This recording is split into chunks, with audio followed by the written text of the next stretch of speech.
യുഎഇയിൽ പെയ്ത റെക്കോർഡ് മഴയുടെ പശ്ചാത്തലത്തിൽ രാജ്യത്ത് നിരവധി ഇളവുകൾ പ്രഖ്യാപിച്ചു. ലോണുകളുടെ തിരിച്ചടവിന് 6 മാസം വരെ സമയം നീട്ടി. ദുബായിൽ വിമാനയാത്ര മുടങ്ങിയത് മൂലം വിസ കാലാവധി പിന്നിട്ടതിനുള്ള പിഴ ഈടാക്കില്ല. യുഎഇയിലെ മഴക്കെടുതിയിൽ പ്രയാസപ്പെടുന്നവർക്ക് ആശ്വാസമായി നിരവധി ഇളവുകൾ പ്രഖ്യാപിച്ചു.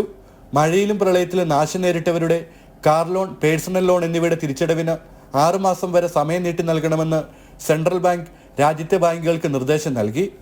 ഇതിന് പ്രത്യേക ഫീസോ അധിക പലിശയോ തുകയിൽ വർധനയോ വരുത്താൻ പാടില്ലെന്ന് നിർദ്ദേശമുണ്ട്.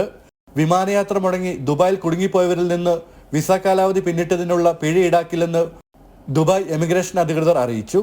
അതേസമയം വെള്ളപ്പൊക്കത്തിൽ അകപ്പെട്ട് അടിയന്തര സഹായം ആവശ്യമുള്ളവർക്ക് ബന്ധപ്പെടാൻ ഷാർജ പ്രത്യേക വാട്സ്ആപ്പ് നമ്പർ ഒരുക്കി. 065015161 എന്ന നമ്പറിലാണ് ബന്ധപ്പെടേണ്ടത്. അപേക്ഷകളിൽ ഷാർജ സോഷ്യൽ സർവീസ് വകുപ്പ് നടപടി സ്വീകരിക്കും. Sharjah emergency and crisis management ടീമാണ് സംവിധാനം ഏർപ്പെടുത്തിയത്. ദുബായിൽ സഹായം ആവശ്യമുള്ളവർക്ക് 058300900 എന്ന നമ്പറിലും ബന്ധപ്പെടാം. ജനം, ദുബായ്.